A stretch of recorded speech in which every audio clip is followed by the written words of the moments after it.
ಇಲ್ಲಿ ಮಾಡೋಕ್ಕೆ ಒಂದು ಕುಡಿಯೋ ನೀರಿಗಾಗಲಿ ಕರೆಂಟ್ಗಾಗಲಿ ಮತ್ತು ಅಂಗನವಾಡಿ ಕಟ್ಟಕ್ಕಾಗಲಿ ಪರ್ಮಿಷನ್ ಕೊಡ್ತಿಲ್ಲ ಸರ್. ನನಗೆ ಈಗ ಆಲ್ರೆಡಿ ಡಿ ಬಿ ಕುಪ್ಪೆ ಭಾಗಕ್ಕೆ 3 ಕೋಟಿ ರೂಪಾಯಿ ಕುಡಿಯೋ ನೀರಿಗೆ ಸ್ಯಾಂಕ್ಷನ್ ಆಗಿತ್ತು 2020ರಲ್ಲಿ.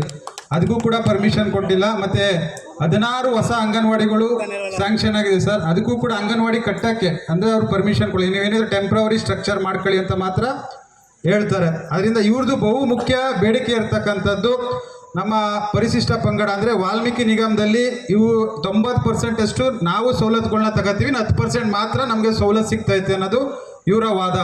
ಇವ್ರಿಗೆ ಬೇಕಾಗಿರ್ತಕ್ಕಂಥದ್ದಕ್ಕೆ ತಾವು ಯಾವ ರೀತಿ ವಾಲ್ಮೀಕಿ ಅಭಿವೃದ್ಧಿ ನಿಗಮ ಮಾಡಿದಿರಿ, ಅಂಬೇಡ್ಕರ್ ಅಭಿವೃದ್ಧಿ ನಿಗಮ ಮಾಡಿದಿರಿ, ಅದೇ ರೀತಿ ನಮಗೆ ಆದಿವಾಸಿಗಳ ನಿಗಮ ಮಾಡಿಕೊಟ್ರೆ ನಮ್ಮ ಸವಲತ್ತು ನಮಗೆ ಬರ್ತದೆ ಅನ್ನೋದು ಇವ್ರದ್ದು ಬಹುಮುಖ್ಯ ವಾದ ಸರ್. ಅಷ್ಟೇ ಅವ್ರದ ಒಂದು ಬೇಡಿಕೆ ಸರ್. ಇಲ್ಲ ಸರ್, ಅದು ನಿಗಮ ಇಲ್ಲ ಸರ್, ಆದಿವಾಸಿಗಳ ನಿಗಮ ಇಲ್ಲ ಸರ್. ಇಲ್ಲ ಅಲೆಮಾರಿಗಳು ಗಾಡಿ ಅಲೆಮಾರಿಗಳಲ್ಲ.